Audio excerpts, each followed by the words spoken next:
चर्चा की ओर। आप लोग शांति बना के चर्चा को ग्रहण करेंगे। कर्म प्रधान जस करि राखा, जस कर्म किया तस फल चाखा। शिव गुरु कहते हैं मेरे भैया दीदी की मानव के जीवन में मानव का कर्म ही प्रधान है। जो मानव कर्म दुनिया कर रही है, लेकिन उस कर्म में पाप और धर्म का पहचान यदि देखा जाए तो केवल सत्य के सहारे हो सकता है। जैसे हम आपके गुरु बहना गेहूं में नाना प्रकार के जो कचरा रहता है सुपा द्वारा उसे अलग किया जा सकता है, उसी प्रकार कर्म को विरक्षण करने वाला नहीं, पाप भी एक कर्म है और धर्म भी एक कर्म है।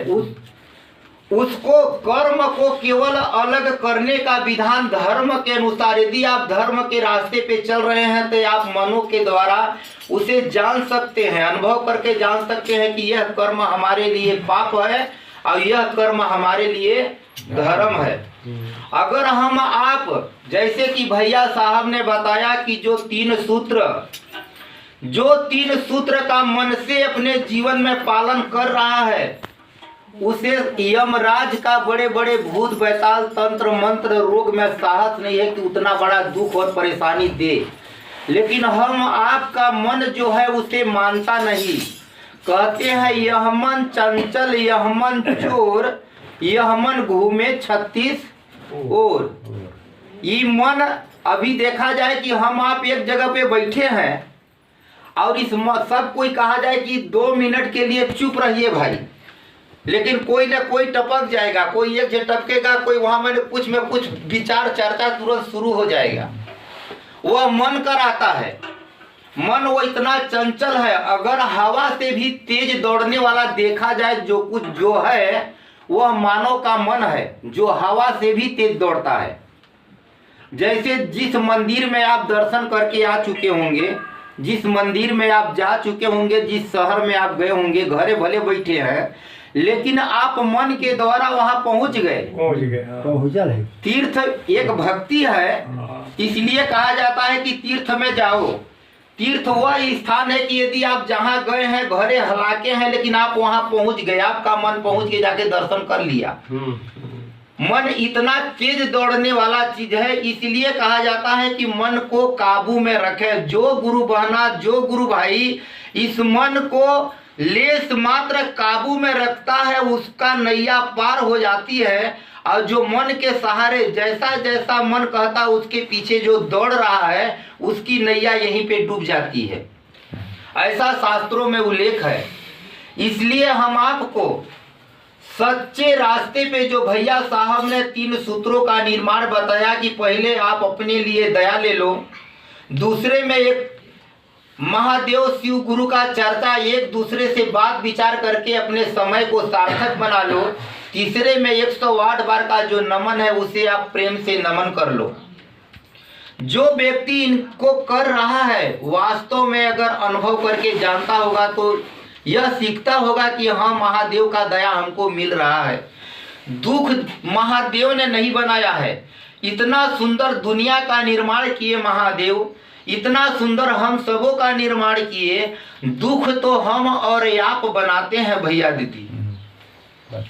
जैसे कहते हैं रचा है सृष्टि को जिस प्रभु ने, वही सृष्टि को चला रहे हैं। रचा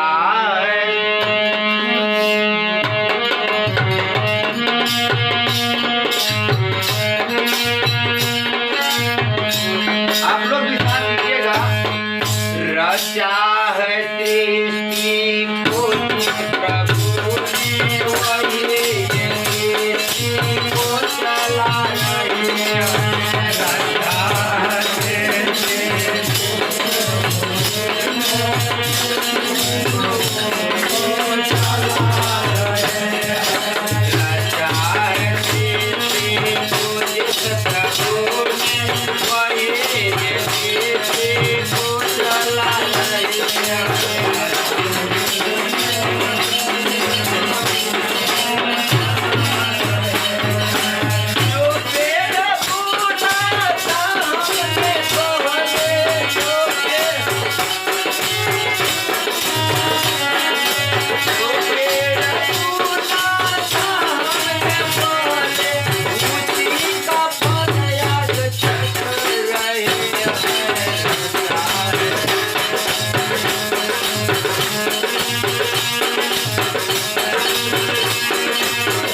सृष्टि को जिस प्रभु ने वही इस सृष्टि को चला रहे हैं। भैया दीदी, मानव में साहस नहीं कि इस दुनिया को चला ले।